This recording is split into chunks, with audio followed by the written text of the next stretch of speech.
Bobby, I'm excited to meet you in person today. We've been friends on Twitter now for quite a while. Thank you for coming and joining me down here in DFW for the show. It's great to be here. Yeah.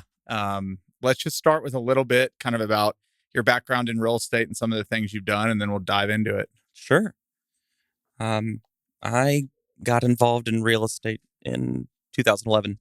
Okay. I was in graduate school and ran into a friend from undergrad at Penn who we exchanged different pleasantries in what we were doing. It was one of my best friends from, we'd both served on in-campus ministry together in undergraduate. And we each exchanged what we were doing. And he said that he and two other guys were starting a real estate development company in a seminary building they were trying to convert into apartments. Okay. So I was intrigued. And I thought I could help out a bit on the financial side because that's sort of my background was. And so it started as like a day a week and turned into every day within probably 3 weeks. And by the end of the summer, I knew that's what I wanted to do. So I left school and never went back. And our whole lives changed. My wife and I had been planning to move to New York, and we canceled that.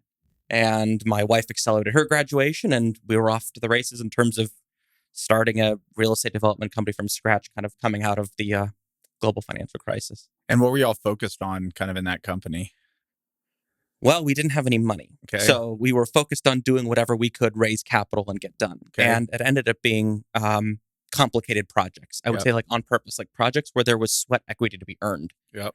So that was the first few projects were in historic tax credit redevelopment, taking perfectly good bones buildings and turning them into primarily apartments. And then after that, we developed a knack for doing, I guess, like more complicated projects. And that was high barrier to entry suburban projects where it would take, 12 to 18 months and multiple different hoops to get projects built in some good neighborhoods. So that's what we did. That company's called Cross Properties. I'm still a partner there. I have two other partners who are still running that company. And we built about 1,200 units from 2011 to 2019, which are currently being. And those were all kind of redevelopment.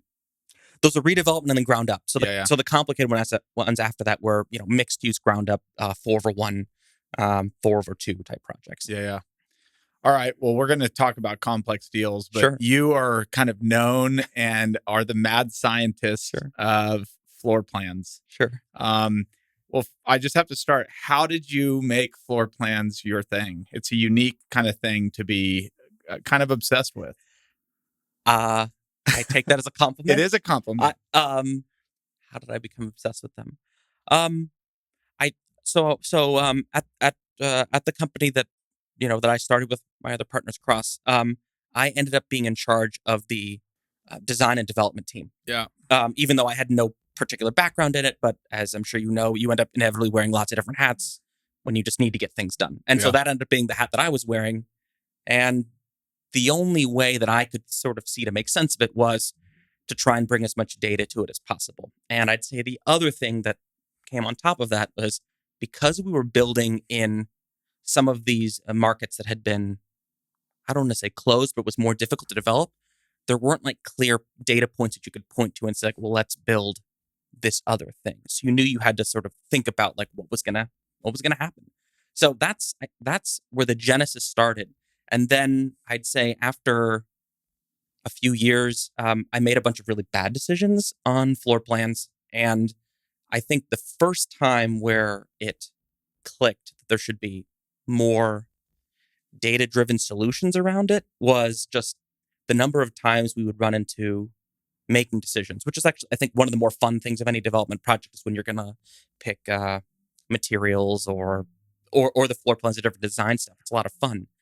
But the number of times that we were just all expressing our personal preferences. Yeah. I think that's where it just really stuck out to me. It's like, this isn't the way that these things should be designed. I mean, an individual apartment is a, I don't know, $250,000, $300,000 asset. Yep. And we make really, really sophisticated decisions on how to finance it. There's going to be quite a bit of a sensitivity analysis around those types of things or the specific like sizes, but nothing around like the inside of the unit. So I think it was just thinking about like, why are, I mean, we've all walked into 650 square foot one bedrooms that are good and 650 square foot one bedrooms that were bad, but they look the exact same in Excel. And I guess like that's to me, like I thought like that just doesn't make sense. There has to be some way of like thinking about like this way is better. And going all the way back, I'd say that I've always enjoyed thinking about sports and sports statistics. And I think that floor plans are analogous to that, and that there's going to be art and science. You always have to trust your eyes, right? There are like scouts who say sabermetrics are dumb, and then there are some people who say like, you know, it's all stats. I think it needs to be a happy medium. So I think that's how I started thinking about floor plans. And then in 2019, I took a sabbatical from work. And the thing that I did during that time was to, I guess, teach myself enough Python to be dangerous. And that's when I started like thinking about how to systematize like floor plans. So I assembled, I think, one of the largest floor plan libraries of just like images. And then just started thinking on like, how could I play around with that data and how could I make that useful? So it's been the overall idea has been germinating for 7-8 years, and it's been like accelerating over the last, I don't know, 4, 3, and then 2, and quite a bit over, frankly, like through Twitter and just seeing, frankly, meeting a few other people who also like that. I think that frankly has really accelerated my interest in it, and it's been fun just to put that out there and see that there are other people who like that too. So like, what is the general, it's like a big question, but what is the main reason why floor plans just kind of are afterthoughts, and they're not, they are so important? That's what the customer is ultimately going to live in. Why to date has it been such a thing where people, like you said, put all their attention into finance and building design and all these crazy things, but when it comes to what is arguably the most important part of a multifamily project where the customer is going to live, it's been this afterthought? Why is that way? Well, I'd say because it's a very hard problem to solve. And it's because the data hasn't been collected. And also there are some extremely large currents that determine whether or not a project's going to be successful. The capital markets, interest rates, and all those other things are moving around. Or like here in Dallas, like what I think like 5,000 people are moving here like every day, or some some crazy number. So when you have these huge like currents, projects can be successful without all of this different like work. So I'd say like that's why it hasn't been done, because it's easier and more efficient to standardize like we do things in this certain way. Avalon Bay is an excellent developer, and they have like a certain set of floor plans that they go to, and they rinse and repeat those over and over again. So it makes it very straightforward for them to look at a site, put down their program, and then just execute. And then for the operations team, it's really good to know that like we have one appliance that goes everywhere, and we have like, and for the construction team, it says like we have 8 different floor plans and 3 different kitchen layouts. So I think there's it's the standardization that has just caused that to happen. But there isn't any one person or one entity, I'd say, who's responsible for them not being good. It's the entire process. Floor plans are not generally drawn by architects who are incredibly experienced. It's usually like one of the more junior people on the job who's going to be put in charge of actually drawing them. So it's just not prioritized. So if we took that 650 square foot unit that you were talking about, there's a good one and a bad one. From Bobby's standpoint, what would make a great 650 unit and what would make a terrible 650 unit? Then you've seen both. I have. So I get this question a good amount on Twitter, and like, what is the best floor plan, or what are these different sort of things? And the first caveat I'll say is that there is no perfect floor plan, and I reject that like premise. Not that you're saying it mostly. I think just important to point that out there. So I'd say like everything. I think even a bad floor plan can be right under the current circumstances. So I think that similar to, again, going to the analogy of sports, the highest like expected like yards play that you can run in first down like as a pass. That's just like what you should do a certain percentage of time. But that doesn't mean you ought to do it every single time, because it just kind of depends. The other team is really bad at stopping the run, then just run. So with that caveat aside, I'd say Where I generally think that things ought to be done better is Mm-hmm. in doing things that other people aren't doing. And in general, in floor plans, the one thing that's overdone quite a bit is that floor plans are designed from different attributes out. So the 650 square feet is generally chosen very, very, very early on in the project by like the initial finance team. That'll be chosen in probably the first like maybe day or 2 days of the project because you're going to look at a job. The Excel underwriting on when you're first looking at land is like very simple. It says these are the number of views we can fit. This is the total building size. These are the approximate other comps in the market. Therefore, like this is the rent per square foot we need to achieve on this overall building. It's a fairly straightforward like algebraic equation. 210 units, this percentage of like mix of different types of units, and therefore now we have the average because that'll end up getting tweaked a little bit down the project, I suppose, but it's usually set pretty early on. So what then happens often is that the units are designed with different boxes inside that, say, 650 or 725 square feet or whatever the type is. And that is often done by bedrooms first, and then other attributes. So someone will say walk-in closets are very important, right? Because they'll run a regression that says there is a correlation between walk-in closets and rent and rent premiums. So you design with these different attributes, and then bedrooms are the one. And usually people say, I want a bedroom, and the bedroom has to have windows. And that is a reasonable assumption, but that's kind of where it generally starts. From there, most bedrooms are drawn to have a queen-size bed, room to walk, and then a console table opposite where the headboard is going to go. So that ends up coming to like about 10.6. And when you have 650 square feet and the building is sort of a set depth, that 10.6 ends up taking up and ends up basically dictating the rest of like the layout of the unit. And I'd say that's why there's a spate of new construction units where you'll find, I think I've posted a few of these, where the living room is narrower than either one of the bedrooms, which to me feels crazy.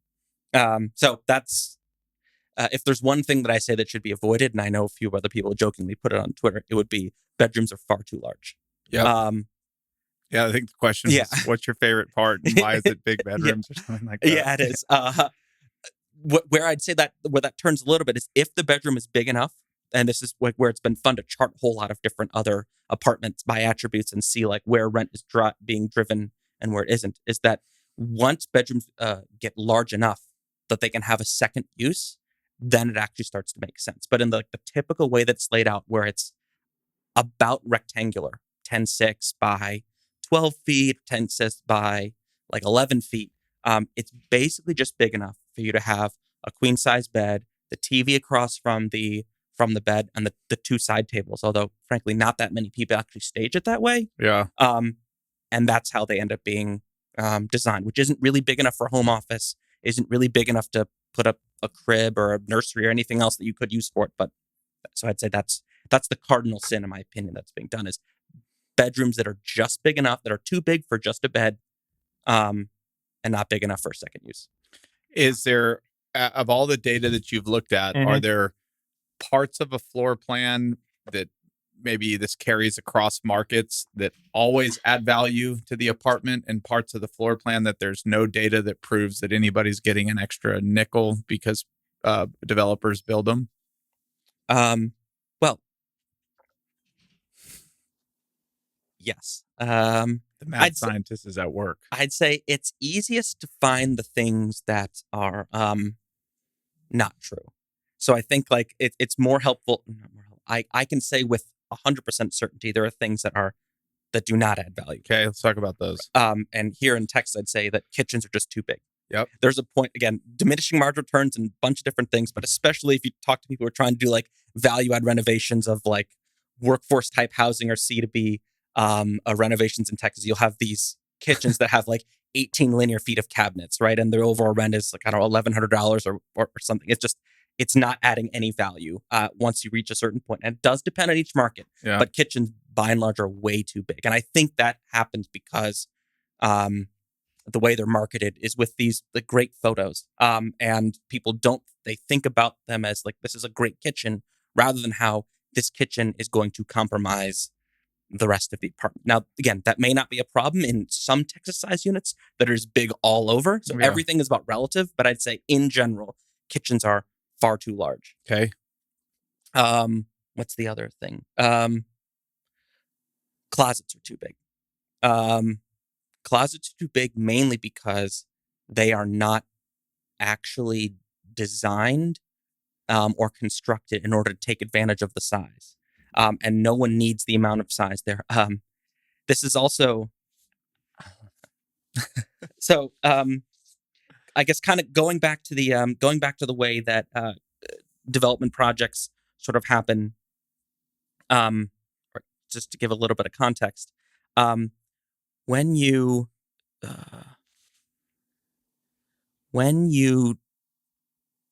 sign a GMP and you're going through construction, the GMP is always it's not gonna be completely bought out, and so there's always gonna be fine tuning of that contract as you're getting into signing the different contracts with the different trades, and inevitably there's going to be increases, which is why you should always carry at least 5% contingency on the hard cost. But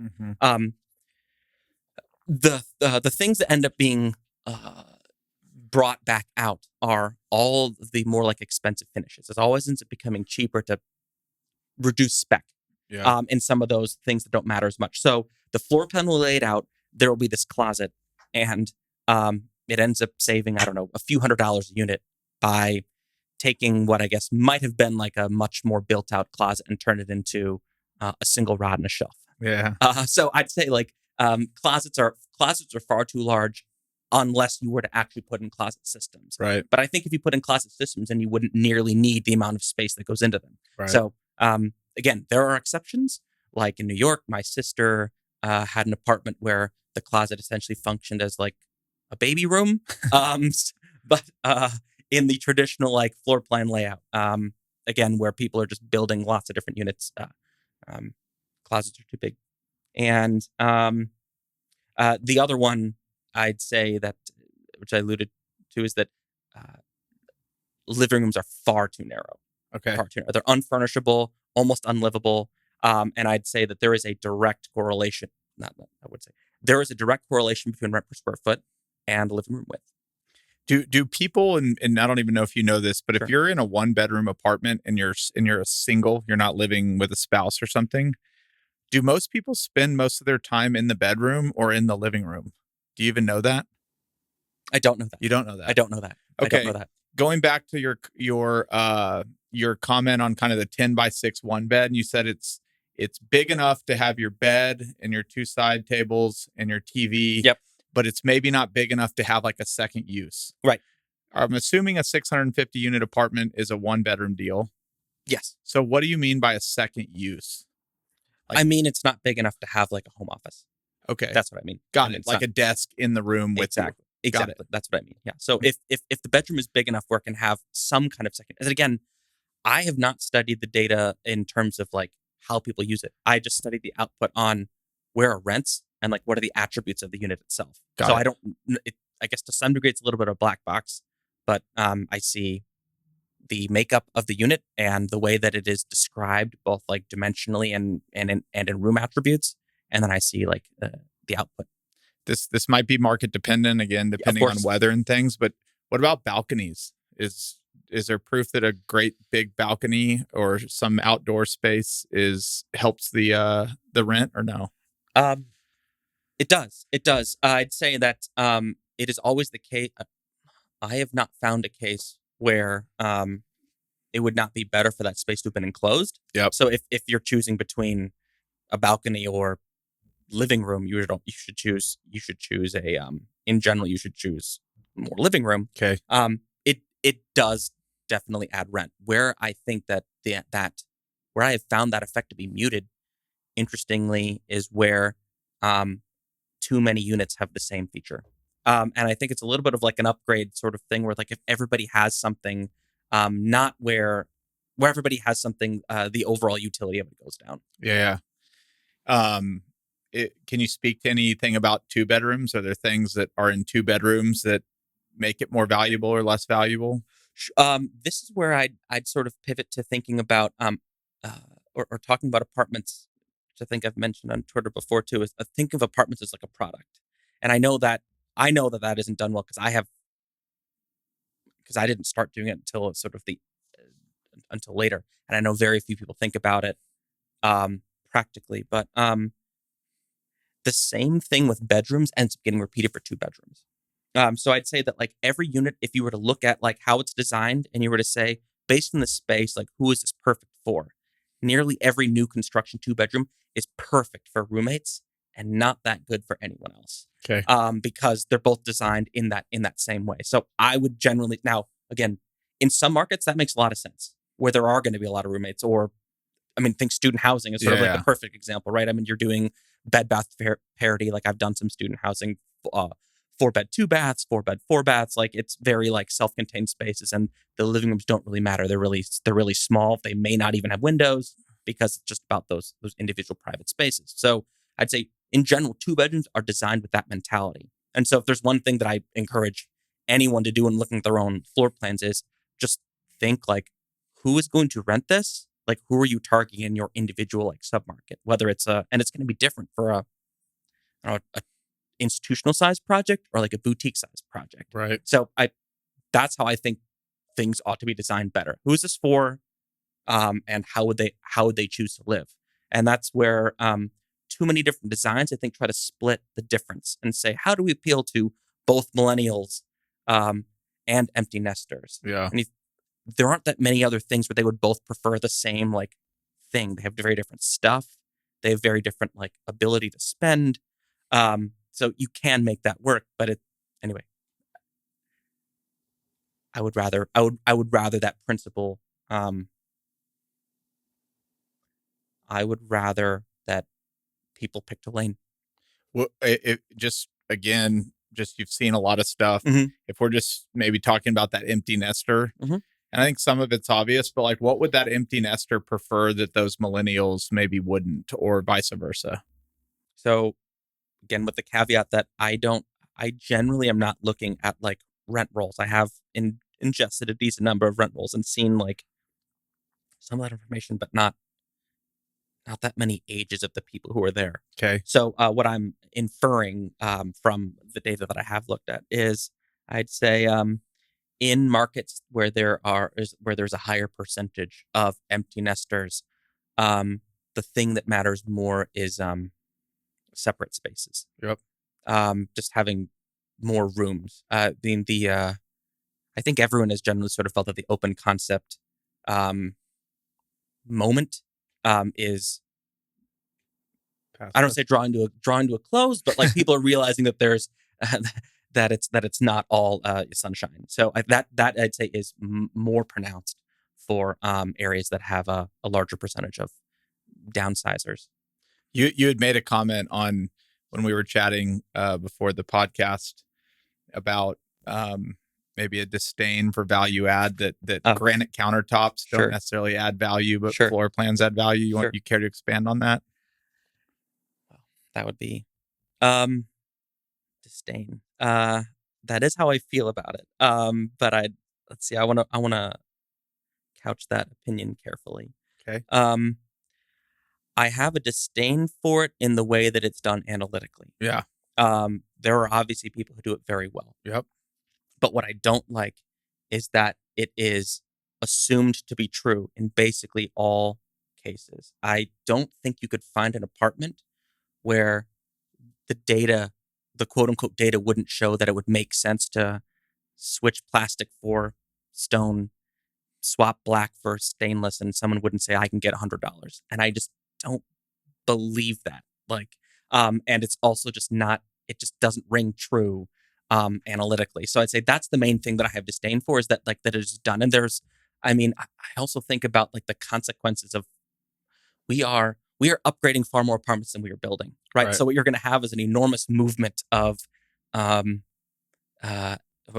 this year there will be tens of billions of dollars deployed into moving C and D apartments into B plus. Right. And there aren't going to be that many new construction units built, and those new construction units built are all A. Right. Yeah. No one ever sets out to build like a D unit unless if they might be targeting like a lower price. But it's pretty expensive given materials now to make that happen. So I'd say that's mainly where I have like the disdain for it, which is that it is done because they can measure that between this year and last year rent went up. Yep. And then between this year and last year, they did this intervention and they say, aha, people's lives are improved $200 by stainless steel appliances and granite countertops. And I just think there's like far more confounding variables than that. But it's relatively inexpensive and it's being done. I'd say it also motivates me to work on this problem, to think about the floor plans, because I know why the value add is done. Is because there are some things that are measured. I mean, it's the same reason why I think there's reason behind the amenity war, like the amenity arms race. Right.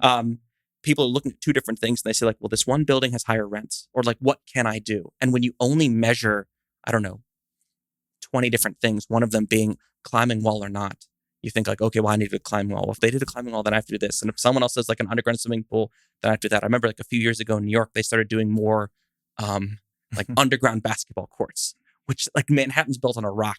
That's crazy expensive. Yeah. But now someone did it and then everyone else has to sort of copy it. So I think I want to show, which is, it may take my whole life to get to it, or maybe it'll just be like ranting about it on Twitter for a long time. I want to show that these like different attributes within apartments actually drive value. And once that switch flips, just like with value add, then I think like it'll be the activation energy needed to make that happen. Well, let's keep going down there because we had chatted about like the current metrics are square footage and it's the typical things that Wall Street and your banker can understand. Yep. And what we talked about was how like maybe not obvious it is that other things work, but was like, how do we create metrics that people can start identifying with rather than kind of the base layer metrics? So let's just kind of talk about that. What are some things like if you had it your way that we would start measuring that we don't measure? So the thing that I've started measuring is to take the square footage and expand that into a lot more variables. Okay. And I assume most people listening will know, but just for anyone who doesn't as much, an Excel model for a ground up development project is going to have a row of data that's associated with every single unit. It'll have the unit number, it'll have the unit type, square footage, and then a bunch of different variables that are dummy variables. What floor it's on, maybe what view it has. For a value add, it'll say whether this is classic or upgraded, right? Yeah. But it'll be this sort of equation, and then there's baseline that's called like base rent per square foot multipliers, which get multiplied by the base rent per square foot, which are usually chosen by the unit type. So one bedrooms will have a higher average like rent per square foot than two bedrooms or three bedrooms, and studios will have the highest. So there's this mathematical equation that you play around with the numbers. You're always going to make it come back to the pro forma that you showed your lender and your investors, and then it spits out the rent for the individual unit. Yep. And so I'd say the main thing that I philosophically have been doing and want to do is to take that square footage and explode that into a lot more variables. So at least you can say like, what goes into this unit? Is it a good percentage of like bedroom to overall unit? Is it have like a good surface area to volume ratio, which means like, does it have a lot of windows? So it's turning that into a lot more like metrics. Got it.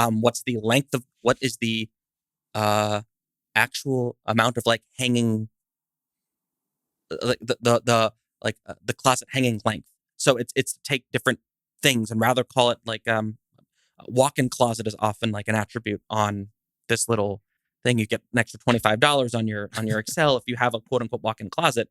But I think like let's take that walk-in closet and let's describe it. Like what does that mean? Like what is in there? So that's, I'd say, the main philosophical way that I think about describing it. And the thing that for the time being that I'm outputting is essentially like, I call it, I don't know, like a floor plan score, similar to walk score of just like, this unit is efficient, this unit is not efficient.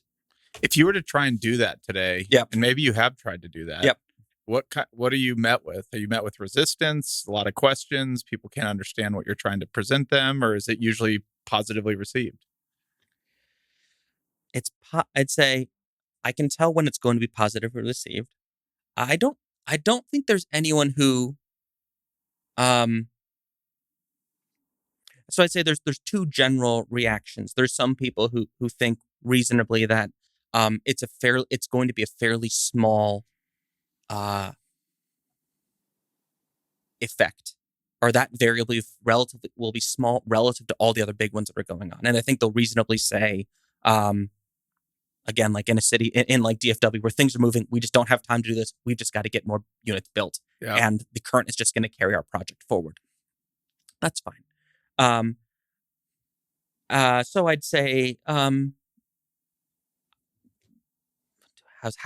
it been received? I mean, one of the most exciting things, which is why I've just been, frankly, been a little bit distracted from my real job, a bit through Twitter and through floor plans, is to find the number of people who actually are excited about it. Yeah. I'd say this is something that I thought was just me, Yeah. and I've been working on this for a while, and I've been scoring floor plans and measuring floor plans on my own for years now, and I guess it isn't really fun to see that happen. I think there's a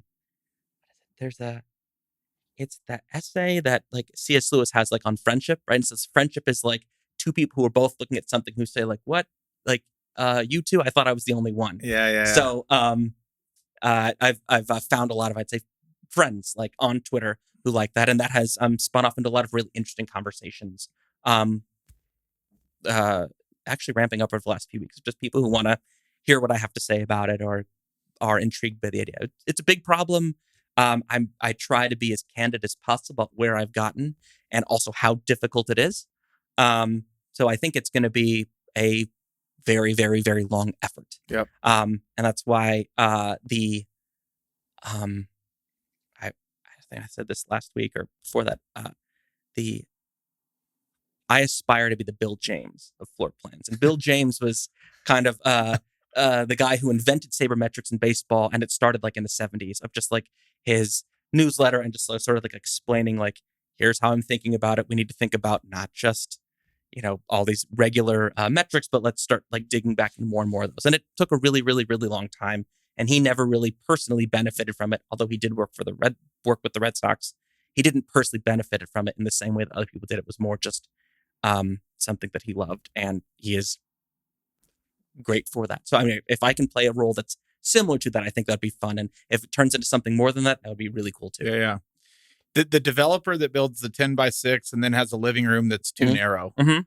If they were sitting in here, would they probably be agreeing with you? Would they have an argument for why the narrow living room works? Would they say it doesn't matter, people are still renting them because there's so much demand in the market? Like, what would maybe be the opposite view of your view? Sure.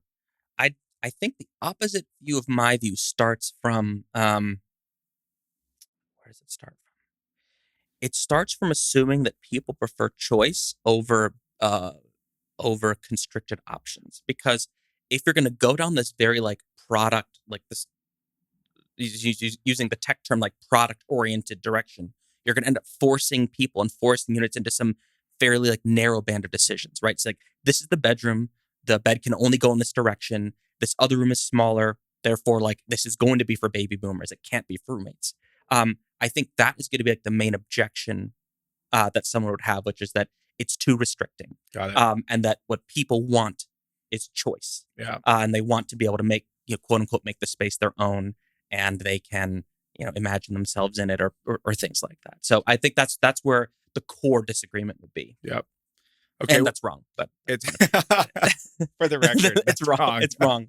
Just from a product perspective, I think like lots of things have just been shown that like people generally prefer great products over freedom. Well, that leads into your two guiding beliefs, Sure. Which are number one, apartments are a product. Yeah. And number two, which we haven't talked about yet, apartments should be designed furnished. Yes. maybe we've talked a little bit about one. If you want to expand on one, let's do it. But you have not talked about two, and we definitely need to talk about that. So yes, apartments should be designed furnished. And do you mean, when you say that, do you mean if I'm going to rent an apartment, it should already be furnished when I get there, or the way that it's laid out, I should be able to see how my furniture fits within that unit, or both? So, not just to not just to do hot takes, but I do feel the responsibility of taking a stronger position, um, in order to, I guess, like, move the discourse a little bit further to where I think it ought to be. But I would say what I'm talking about is, um, apartments being much more akin to hotel rooms. Yeah. That you walk in and this is the way that it is, and there isn't a choice. That you can't swap out different features. That it is done in this way. Now, where I guess I'll take that caveat. Caveat is not the wrong word. I am certain that that should be the case for a percentage of apartments in the market. The average stay. People talk. There's all these other metrics that show like how often people move between different like metros, and it just it just doesn't make philosophical sense to me that apartments aren't furnished. Like people are building the same things. I've walked into, I don't know, 10,000 apartments or something like this at this point. And I can say like the number of apartments that I've seen with people who have this choice to do whatever they want, who have designed something like nice is, I don't know, I can count on one hand or two hands. It's just, they don't take full advantage of it. So what I believe is that at a minimum, a meaningful percentage of apartments ought to be rented one way. And they are designed to be best like this particular way. And you move in, the furniture's either already there or it's either already like going to be laid out in this specific way. So, and I think then once you have that perspective, then you can build in furniture or features in such a way that they are much more durable. Because I think like that's the main problem why long-term furnished housing hasn't worked. It's because it's almost three different businesses. You're building an apartment, you then have the operational business of running that apartment, and then you're laying on top like a logistical business of making sure that you have the supply chain in place to give someone, three different options of couches that fit in this space, like these different number of end tables, and the unit can either be furnished or not. And that is a good business. It's just that's what's the company that Berkshire Hathaway has? Court. Yeah, it turns into Court, and they do it very well. But no one ever feels like that's an apartment. It feels like that's your house. So I would put things in place that were more permanent, that were more expensive, that were more built in, whether it's a banquette or whether it's a higher quality couch, and say this is how it's going to be. Well, especially for students coming out of student housing, a lot of student housing does not a lot, but has already furniture in there. It's cheap. It's it's like plastic, so kids can't destroy it. Right. But they probably would be used to going right out of college into another pre-furnished unit, especially as people are moving a lot more today. Everybody gets rid of their furniture when they move. Especially when they do a cross-country move. It's like it's almost always cheaper to just throw it away and buy something new than it is to like move it. Or be like the secondhand value of your furniture is, I don't know, $1,000. And you think really the reason why it's probably not being done today is apartment owners probably look at it as an additional expense, a lot of turnover, a lot of ruined furniture, and just this constant kind of flywheel of. Well, I think it's also just cultural. Furnished apartments are not abnormal around the world. It's quite common in Europe that you rent a flat and it comes with the main pieces of furniture already in it. So that frankly gives me hope that it can and should be done here. But to me, like, or I personally feel them as being inextricably tied to floor plans, because I think that thinking about it as an entire product, right? And no one ever rents an apartment in order to be empty, right? Like, they're eventually going to put some furniture in it. So I think like the way that the entire product is going to be better by saying is like, I'm going to design this to be furnished, and it's going to be furnished in this way, and that will make this thing particularly better. It's not just we have these existing units. Let's just furnish them, which is the way that I think like existing companies have approached it. So I think it's going to be done best from the ground up. And I think that again, I'm to some degree admit like cherry picking data, but I would view co-living as a subset of furnished housing. And the reason that co-living works is because like it is designed very thoughtfully. It is designed as like a product for a specific type of people, so they know who to target and who not to target. And I think that if more traditional apartments were designed that way, it would just be better. Yeah, I can't tell you. I lived in apartments for a couple years after college. Every time I'd walk into like the model unit of one, I'd be like, I want to live in that. Or I'd picture in my head like, oh, this is what my apartment's going to be like when I get there. And then I'd move in. There'd be like a futon and a bunch of random furniture. Exactly. It didn't really fit. Yeah, I mean, and it's also if anyone is, I guess, in acquisitions or on the development side, I'd say talk to any of your leasing agents about the amount of time they spend measuring and remeasuring apartments in order to close a sale. Yep. One of the advantages of working like in a small real estate development company, you have to do everything, is you realize like how much time is spent on these things. So, I mean, at least a good leasing agent is going to spend like hours with someone like trying to make sure like, does my furniture fit? Which again, to me, doesn't make sense. You're trying to close, in a nice 2-bedroom apartment in the suburbs, you're trying to close like a $30,000 sale over like, does my couch fit? It doesn't make sense, right? Like, but I love it. But people worry about that because it doesn't come that way.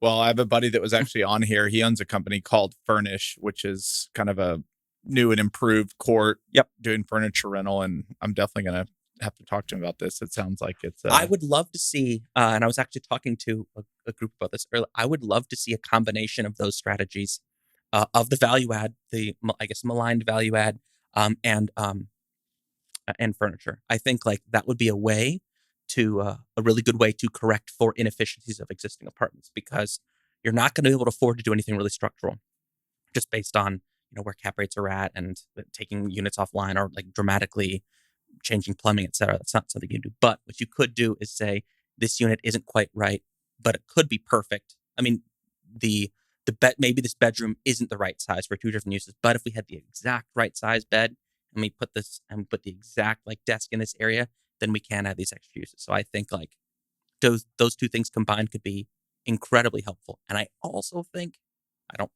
I know that would actually add more value to people's lives than whether or not their refrigerator had black or steel on it. I wonder if there's a way to show if somebody came into a pre-furnished apartment and they were already envisioning their furniture, if there's like a technology or something to be like, okay, I know your furniture in your head sounds great, but if we like plopped it in here, this is actually what you'd be doing. Because most people, they're not smart enough. They just kind of look at it. They get a tape measure out. Oh, we'll figure it out. Is there anything out there that could kind of? Well, I mean, Amazon has the product now where like they'll tell you like before you buy something, like you can do like the VR scan of like drop it into your space. So I'd say VR and AR are really hard technologies. Yep. So it is possible, and there are some people who are trying to do it. But if you just think about the technological things that need to happen, you would need to scan your existing furniture, have exact 3D scans of all the different spaces, and then be able to drop them in. So it theoretically could happen, but it would involve a lot of work. Is there any data that in a pre-furnished units people would rent for longer periods of time? Not longer. Okay. I don't think that it's that way longer. I don't believe that even I still think that Common has lower average turnover, but I mean, so strictly speaking, no. But I guess I would say I don't think it's really been tried in the United States. Okay. A lot of the Twitter questions on floor plans. What's your favorite feature in a small apartment floor plan? I don't know if 650, if we're going to go smaller than that. Well, so I'd say, first of all, like just sticking within Twitter, there's a few different people's floor plans who I think are really, really good. Kendall, I think, has one of the best like 1-bedroom floor plans like I've ever seen. And I think the things that make floor plans really good on the small end are breaking rules that people believe like ought to be rules but don't need to be. And so I think that's about it's around efficient sized kitchens with like efficiently sized like appliances. Yep. That's what makes like small units work really well. Yeah. Okay. To get to affordable, is that going to be just smaller units? Like, we haven't really talked about efficiencies at all, sure, which are just kind of one big room. But what are your thoughts on those? And is that how we're going to solve affordable housing? Maybe that's two questions. Let's just talk about the efficiencies. Kind of tell me what you think about those. We've talked about ones and twos, and then maybe we'll talk about like how that could impact affordability. Yes. Let's see. The first one about efficiency. You mean about studios? Studios. Okay. Yeah. Well, those have actually advanced quite a bit. Okay. Over the last like however many years. And it's because I think due to the data, like people know that smaller units generally get like higher rent per square foot. So when people are looking, for that to goose that yield, they're always going to try and build more studios. So those have gotten better. There was one particular project that I put up that was a converted hotel. And due to that restriction, it was a project in Philadelphia.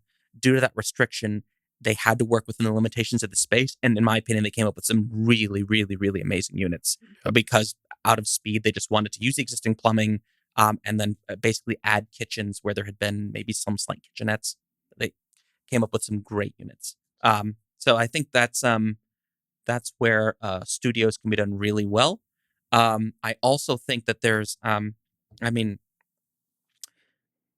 the other, frankly, like the most valuable thing that I've found on this data collection and getting a pretty workable, usable, I guess, like better data set on what drives rent is the variability between unit type.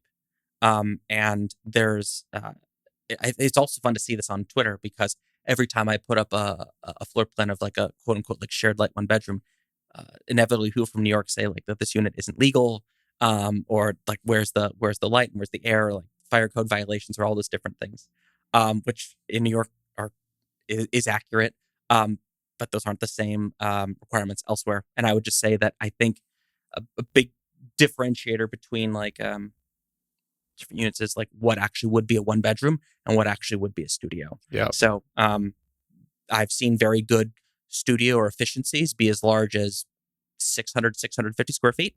And I've certainly seen them be done well as small as 300.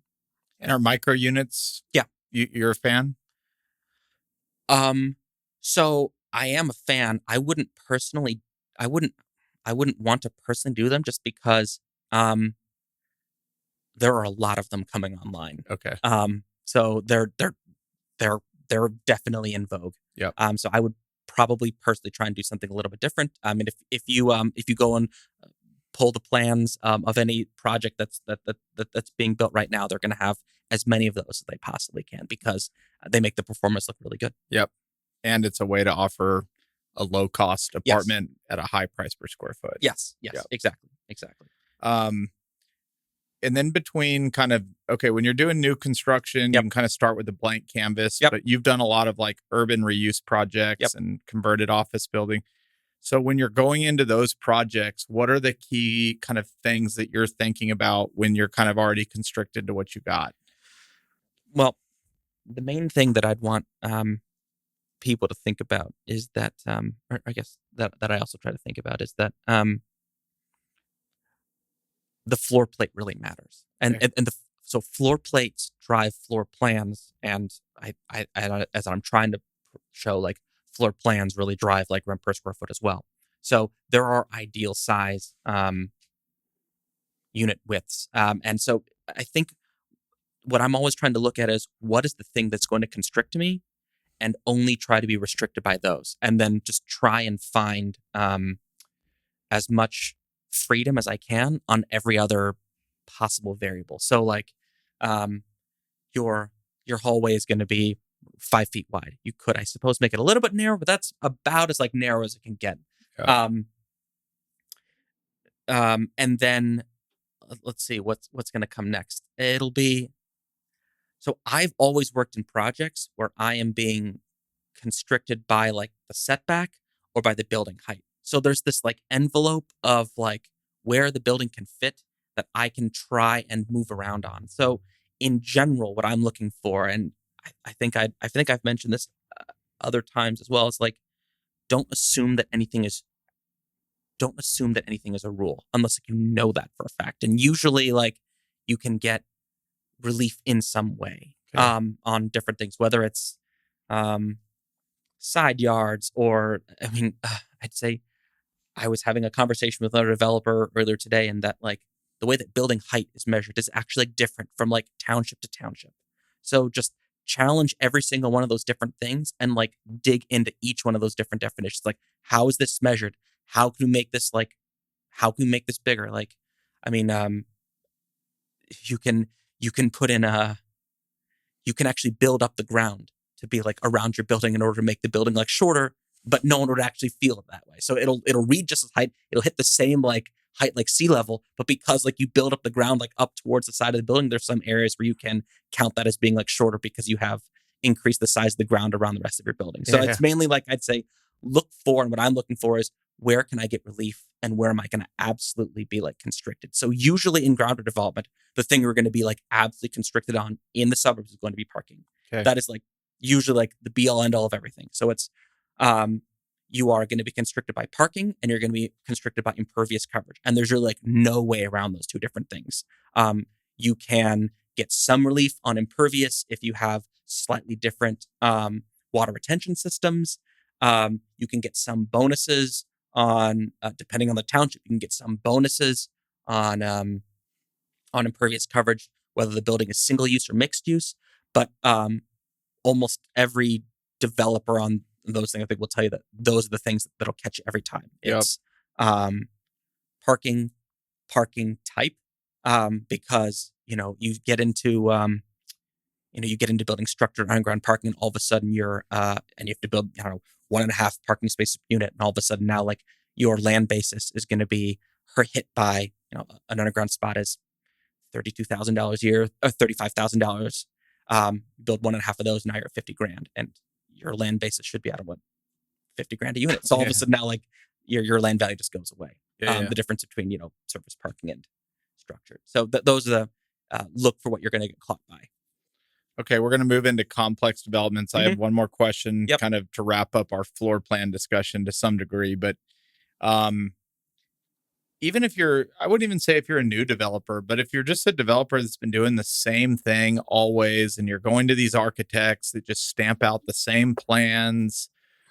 And again, for a lot of people, it's like, I got to go. I got to get this project going. I don't have 3 weeks to waste, redesigning floor plans. Like, are there any simple questions or websites or things that developers can do really early on in the project to kind of expand their horizon and really get it right up front without adding months and months of time to designing the plans? There's 3 things they can do. Okay. One, if they have an interesting project, I'd love to take a look at it with them. Call Bobby. But the other 2, so there are 2 different discrete times when looking at the floor plans matters. One is when you're designing them up front with the architect, and the second is when you're pricing them. And in both those times, what is not done at all, which you could call this easy, you call this hard, is dramatically expand the number of people who are looking at the floor plans. Yeah. Most floor plan decisions are made by the developer, guys, for the most part, and they say like, what do I like? And that to me is like where the decision went wrong, or when I started like on this floor plan decision, was we were designing these 1 bedrooms, and my partner and I were arguing about whether from the master bedroom to the master bathroom, you should either walk through the closet into the bathroom, or have the hallway, which has to be like ADA accessible, so certain width to get into the bathroom. And he said one, and I said the other. And he said, when he wakes in the middle of the night, he doesn't want to like trip over something. And I said, I wouldn't do that. I don't wake up in the middle of the night in order to do that. So, but it ended up coming down to like 2 random guys' opinion on like the way that someone was actually going to live. And so I said a minimum, like bring in far more people to like do that. Definitely include women, which almost never happens. Yep. Definitely include women, and particular, I'd say when you're going to price units, because this is, I think, where one of the key problems happens. You Your units are going to get laid out, and the thing that's driving a lot of that at the front end is going to be pro forma, because you got to get the building built in order for anything to be like worth anyone's time, right? So the people who are driving that are like your lender, your equity, and they're looking at axiometrics, and they're looking at CoStar comps and that sort of stuff. So it's going to be Excel and your capital markets team that's really driving that process, and there's no way around that until me or someone else sort of figures out like how to crack the code on what things actually move the needle on the data side. But one of the biggest mistakes that you can make on lease-up is certain floor plans will almost always rent almost always rent like first. Sometimes it's the model because someone can like picture it the best, or like there's just a certain unit that's done. So I'd say at a minimum, have like a very expanded team, walk through the different units, and don't and value them relative to each other. It's functional like an A/B test, and don't have people think about the price, because I've done that a few times with my team, and with it, what people ended up getting hung up on were like sort of the rents overall. Like they're too high. It's like, well, that's what we told people, so that's what we're gonna go to the market with, and if we have to correct for those concessions, then we will. But I think the really big mistake you can make is pricing units wrong in relation to each other. So have a large team go through and rate different units, and you'll find I found like things that I wasn't considering. Like there was two different sizes of the building, and I had put like no real value between like the view of one to the other. I was like, it doesn't really matter. It's a 5-story building. What does it matter? You look one this way or that way.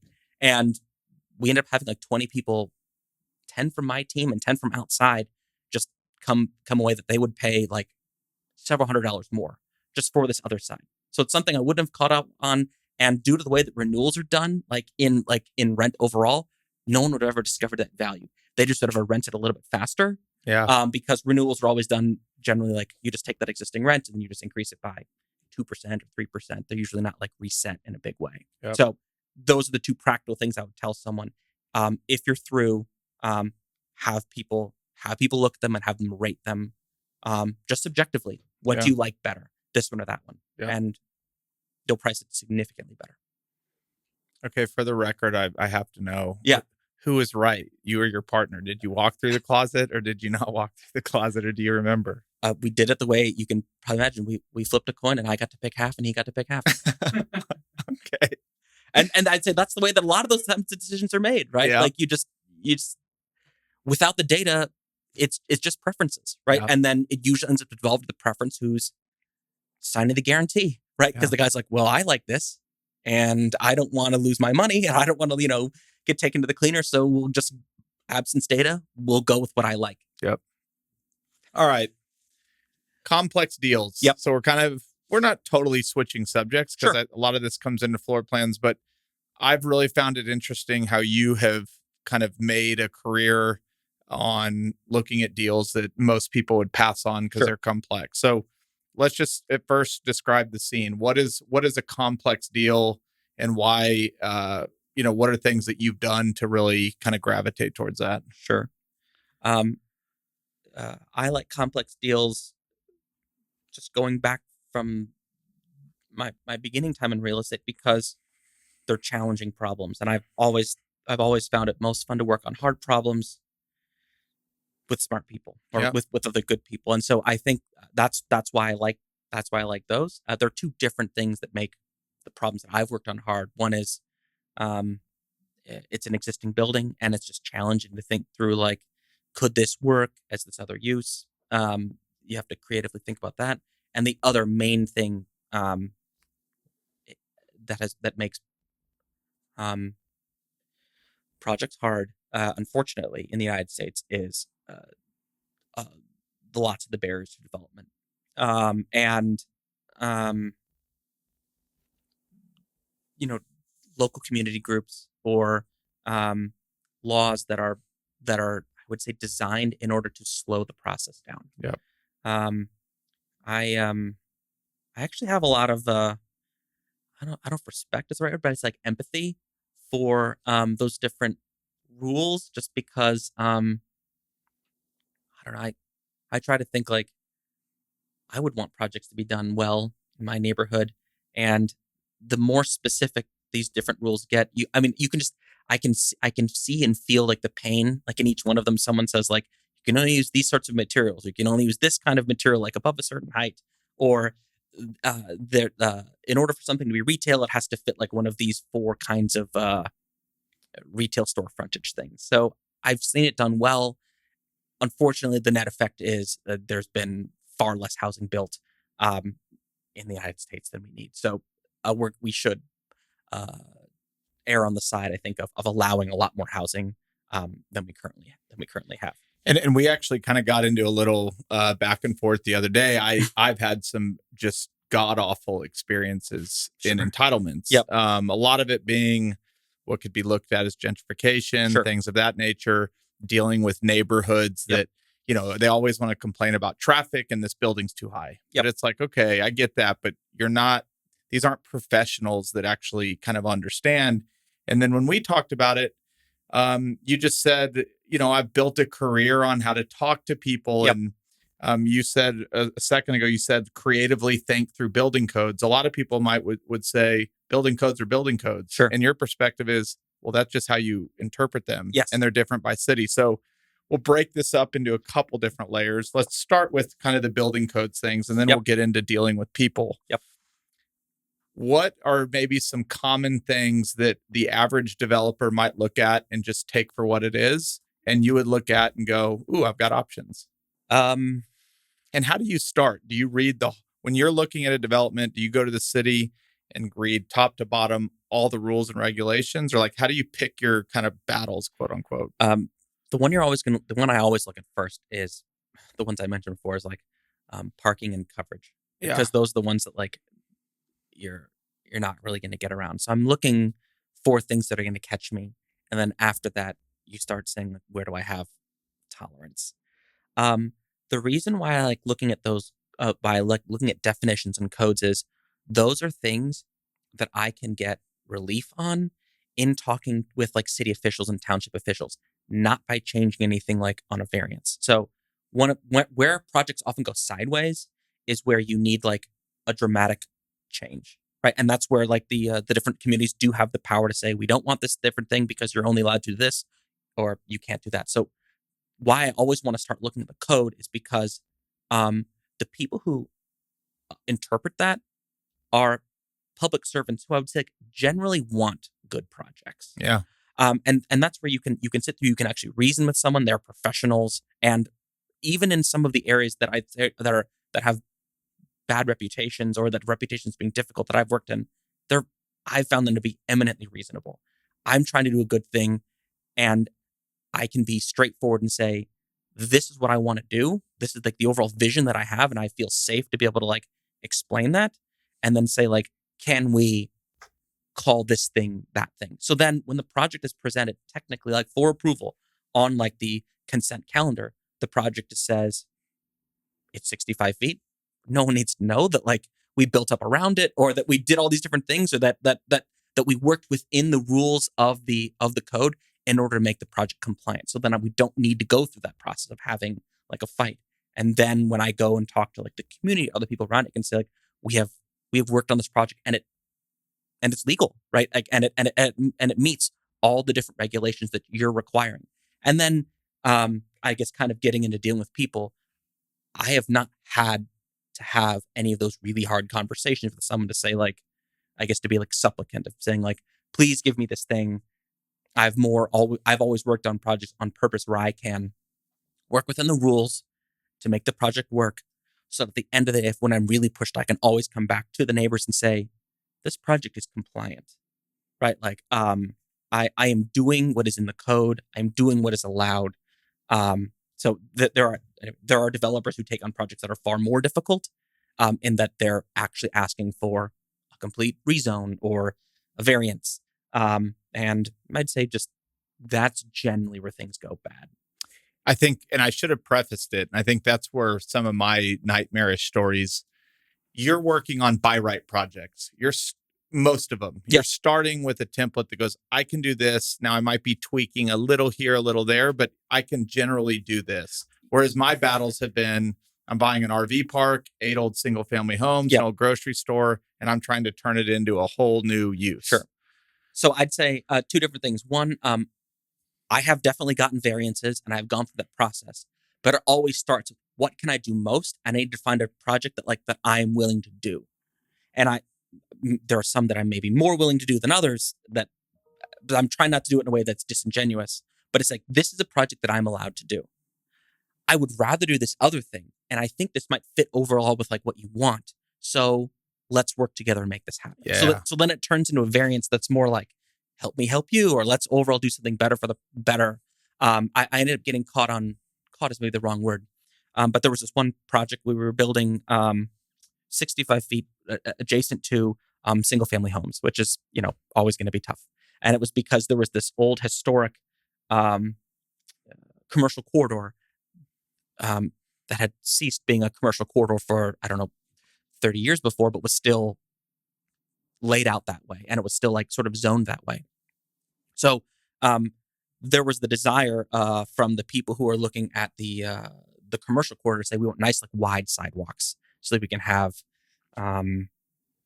strollers and easy access for people, and there can be like outdoor dining and this great thing. What that ended up meaning was that the building, the hulking 65 feet was getting pushed closer to these other people's homes. So that was one where, how did that work? Well, it worked. It worked, and it worked just by explaining to people like there was a good reason for why we were doing it, and that overall it was going to be good. There were certainly among the 3 neighbors, one of them was quite upset about it, but at a minimum, by like continuing to like explain it, I find that most, not that many developers work sort of person to person with neighbors, and I think a lot of that happens because a lot of development is not done by developers or development managers who are fully empowered. And so the way a lot of those different meetings work is a developer comes in with their architect and their civil engineer and the whole plan and the whole team, and they present it to the community, and the community says like, I hate this, or I don't like that, or why is it next to this?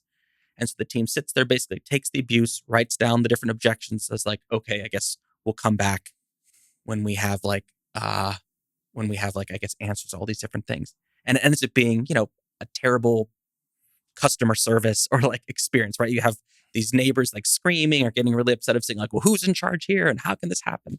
Yeah. And what I found, again, I'm lucky in that I got to work with a small local developer where I had partners who fully empowered me, right?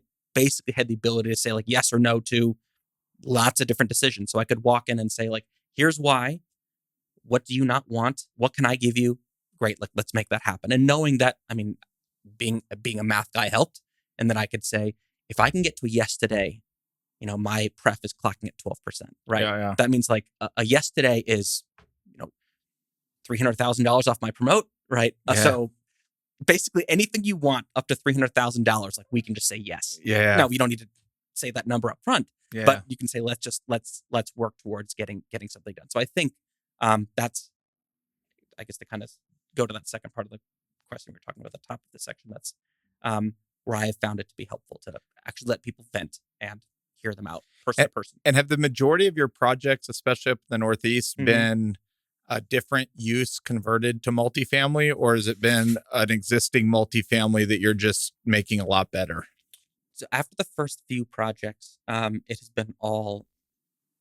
There have been some one-off deals that we did that made sense because we came across them and they worked. But for the most part, it's been building new mixed use and multifamily. So there may have been some uses that were there, but it was taking those down over time.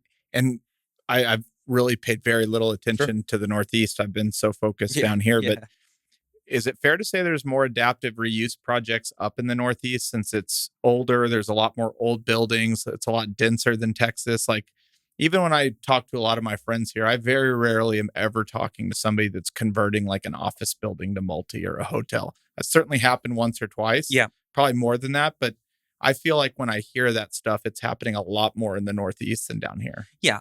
So let's see. The reason for that is that it is just as expensive to do a conversion as it is to build new, and you are always going to end up with a building that is less efficient because it wasn't built for that use. So in the Northeast, I don't want to say it's easier to get tax credits because there are people who do that down here. But in order for a project to get federal historic tax credits or state historic tax credits, the building needs to be on the National Register of Historic Places, which is administered by the National Park Service. Um, and then you go through like a very long, ponderous process of presenting your plans. They have full authority over both the inside and the outside of the building, so it does get expensive to replace windows with the exact profile. You can't replace, metal vinyl, and you don't have to keep quarter widths exactly the same, but that can sometimes be required. So, I mean, we did an office conversion. Sometimes it can be pretty neat, but we ended up having to leave the we demoed a few elevators in order to add some extra square footage, and we had to leave those elevator doors in place. We turned one of those elevator doors into a unit entry door, but I guess very long-winded way of saying it does happen more in the Northeast. There are more buildings that lay out better that way. Yeah. It does have to be a certain age generally to qualify. It happens in Texas. You also have to spend your basis in the building, so it can't just be like a light renovation. It basically has to be like a full gut. It doesn't happen that much in New York because the value of the real estate is much more, and it's very difficult to spend like your basis. Yeah. So it happens a good amount in Philadelphia, and Boston and Chicago and DC. Yeah. But everything just needs to sort of like line up. Mainly going back to that first point I made of just like it's just as expensive. You don't save any money. Yeah. Going back to just kind of the complexity. Yep. And when we chatted, is there anything that comes to mind? Maybe it's just one or two examples that you've experienced where if I were to show up in Philadelphia for the first time, even having developed in Texas, I just might miss something that you were able to kind of look at and with your experience go, most people will miss this, but I'm not going to miss it. And do you have anything that comes to mind of some things that you've pulled off? They changed the law, so this one still this one doesn't apply anymore. There was a I think a fairly reasonable. So there was an area we were doing work, and they had a requirement that for every unit that you built, you had to contribute a certain amount of money to upgrade the public park that was closest to the area. Frankly, I think pretty decent requirement because it was going to theoretically, not theoretically, it was going to increase the load on the public park. So the way that you could get around that that financial obligation was to provide like public recreation areas like on site, and you were required to provide about like I think 15 or 20% of the site like for like public recreation. It didn't need to be public access, but it needed to be like for outdoor recreation. And so it was ended up being the percentage, like whatever percentage of this 20% that you provided, you could reduce the overall payment you had to make. And on a 200 unit project, the fee was going to be, I think it was $2,500 a unit, maybe more than that. It was going to be quite a bit of money, $500,000, right? Just straight off the land basis. So I went through and I looked at that and I was like, well, it does say that it has to be outside. It does say that it has to be, a certain percentage. It doesn't say where it needs to be located. I was like, let's just put it on the roof. Didn't say you couldn't.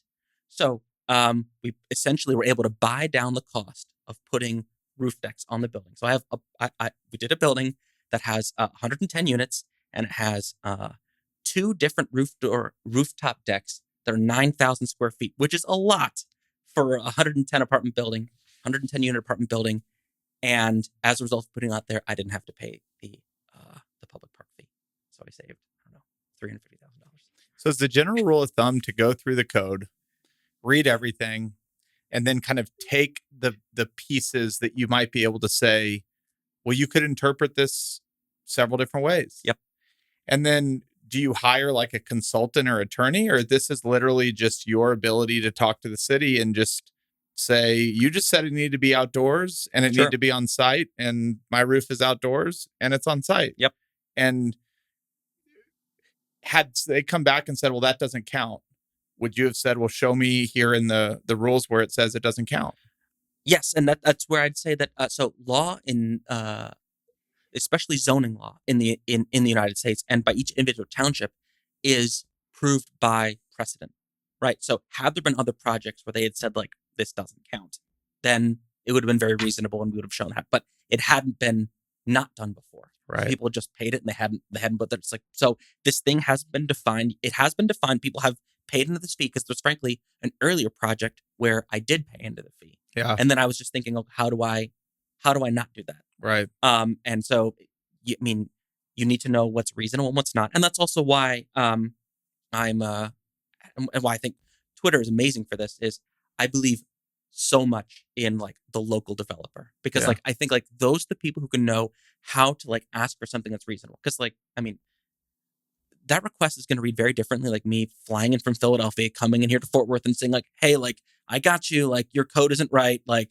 I can like wiggle this. Like someone would say like, well, we're going to figure out some way that this doesn't count. Yeah. Right? Like, it would be, I would say the temerity that would take for me to do that. Like I would deserve to get punched in the mouth for doing something like that. Yeah. But if I'm from the area and say, look, like I know, which is what I did on that project. Like I knew this area and I said like, I know the goals of this project. Like I'm complying with like the overall spirit of what you're trying to do in this upzoning. Like now I'm just trying to make this better. Like in terms of doing that over roof deck, I put on like some green roof elements. So we did seeding to like capture some water. And I said, you know what? I won't even ask for that to count towards like my water retention percentage. We'll just do that and we'll just like ease like a little bit of the I guess of the off the sewer, but we won't even take credit for it. So you can say that it was a green roof, which it is, and you know we'll just call this. We'll sort of like I don't want to say call it even, but just we can work towards a project that's better. So I think know the code, but also don't try to be like tricky dick about it and just be like I got you. That's not going to work. It's a relationship. It's going to be fitting with the overall spirit of their plan. So what I would recommend anyone doing that is before you read the zoning code, read like everyone is going to have like a township comprehensive plan. They're going to have like those vision documents like on where they want to go and the things that matter to them. So read that.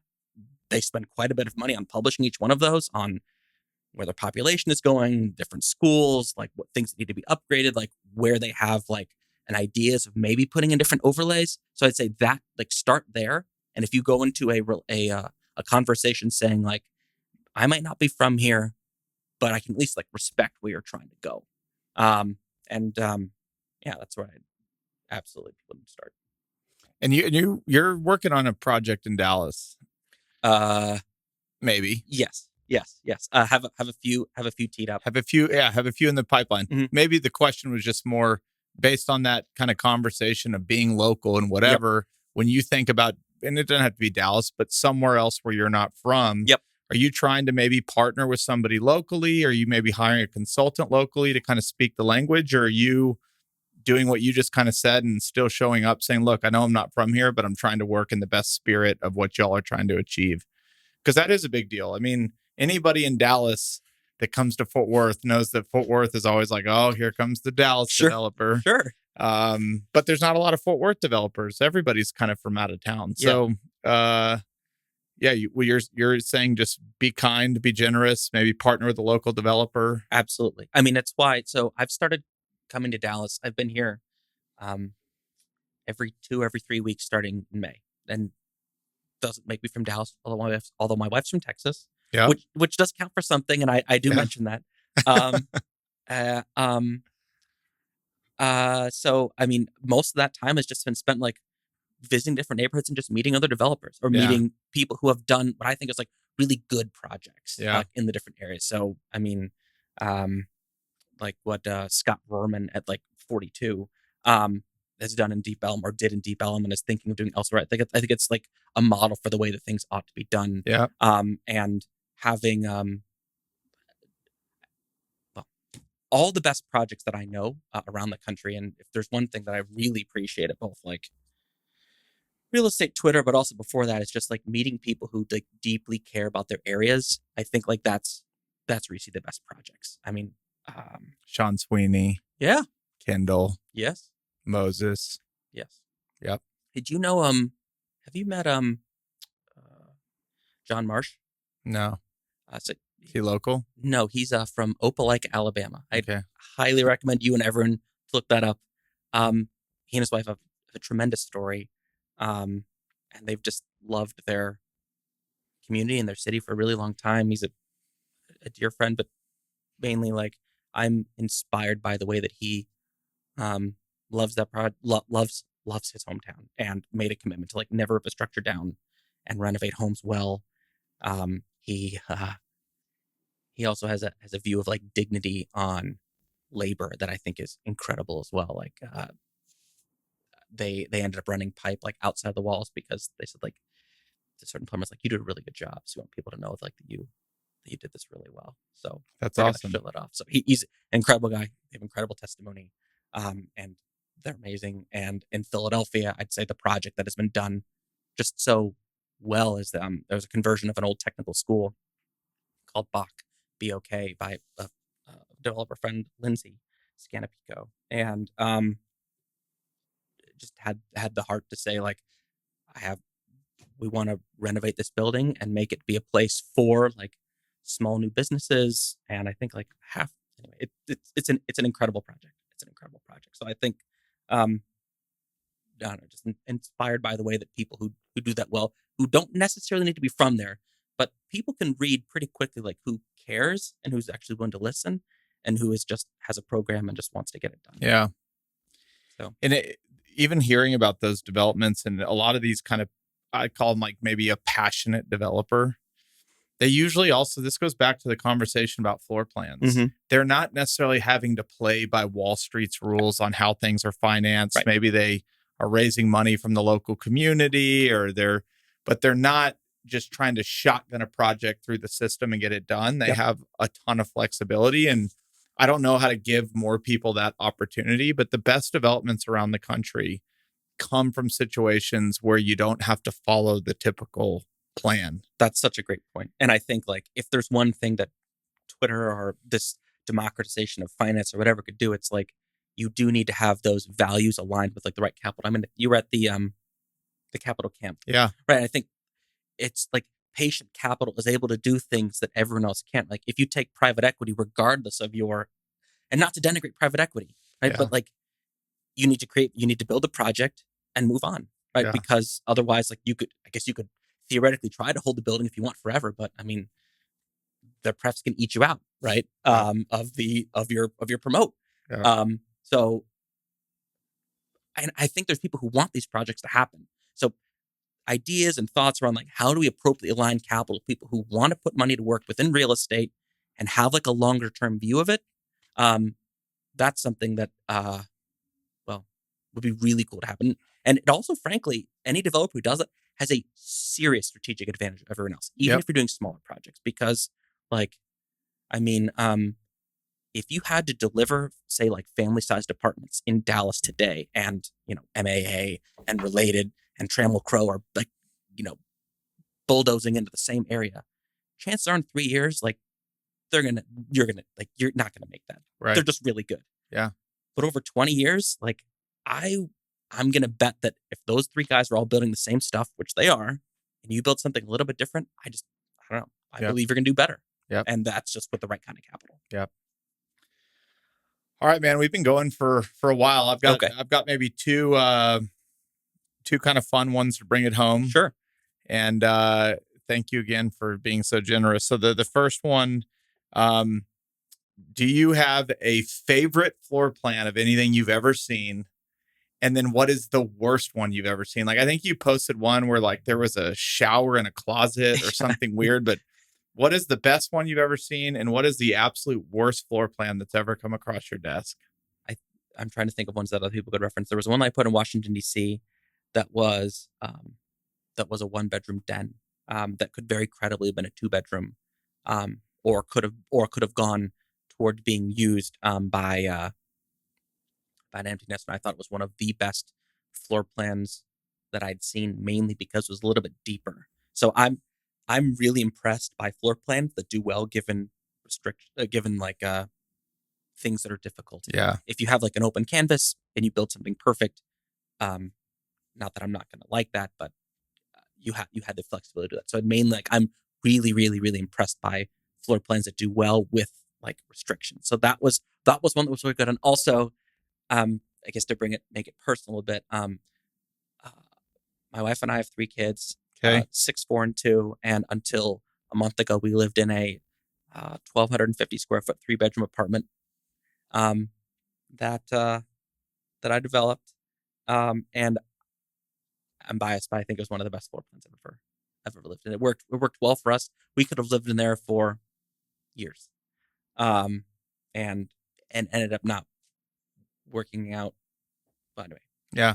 we just needed to move for a family in order to be closer to the dog park because we got a puppy, Yeah. and to be closer to my kids' school. But the floor plan itself worked really, really, really well. So I like that one. And then the worst one, let's see, on the personal one, one of the worst ones that I did was a unit that should have been great. And if I haven't posted it before, I can.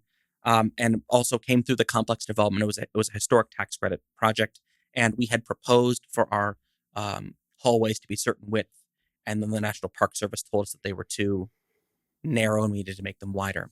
And instead of redrawing the floor plans, we just shifted the floor plans inside. So I made all the mistakes that developers usually do. I told the architect to just draw smaller furniture on the floor plan, which is one of the main problems with this. Like, you shouldn't trust anything that's on a floor plan. They're not to scale, particularly not the furniture. So we did all of those different things, and we had designed, which we thought was really good, because it looks good on Instagram.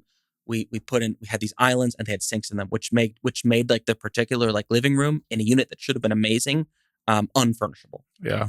So it's one that I kicked myself on just because it didn't work.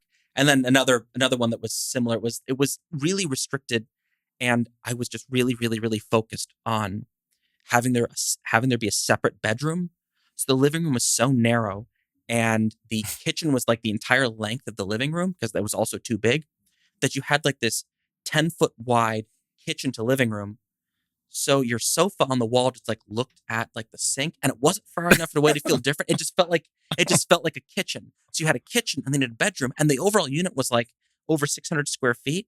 So it looked great in Excel. It's like, why? And also, I mean, frankly, to anyone who's looking at like the rent roll, they would say like, this unit is like poised to have like value add because this is a perfect like 1-bedroom that should have been higher, but it was just broken because you just have a kitchen and a place to sleep. It would have been far better to remove that wall and just make it be a 600 square foot studio. We would have gotten higher rent. So those are the two that I hate the most. And I can't think about that question without just thinking about all the mistakes that I made. I've designed, I don't know, a good number, and quite a number of them really bad. We're going to forgive you on this podcast. Sure. You're Thanks. forgiven for Thank those. you. Learn from your mistakes. Yeah, that's right. You might have already answered it, but what's your favorite development? What's the coolest one that inspires you? John Marsh, maybe, or maybe it's a single building. I would say it's definitely a renovation, because I'm not exactly sure. I like renovations because of the. This is partly due to my faith, but I'd say the idea of like resurrection, rebirth, of like things going from one use to the next thing. I just think it's just a beautiful, wonderful idea. Yeah. And I love buildings going through. So almost anything that's done well. I mean, and done like with care. So I'd walk into anyone and think that's really great. I think there's some hotel projects that are really good. I don't know. I can't think of one. If I had to pick one that I'm most impressed by, it probably would be those two that I've mentioned. Say the way that John and Ash have just like cared about their city. Yeah. From like a very long-term perspective, or the way that Lindsay has done that school project with a lot of different like headwinds. So those two projects, are two different ways I'd say. Yeah, I can't wait to look them up. Yeah. All right, man. How can people get in touch with you or find you in your business? Sure. Well, I'm been a lot slower about returning my Twitter DMs recently, just because I've been a little bit overwhelmed with people asking me to comment on their floor plans. Yeah. So if I've told a lot of people that I would, and then I haven't, so that I need to get a lot better on. So you can still, however, DM me on Twitter. They're open, and I do read all of them.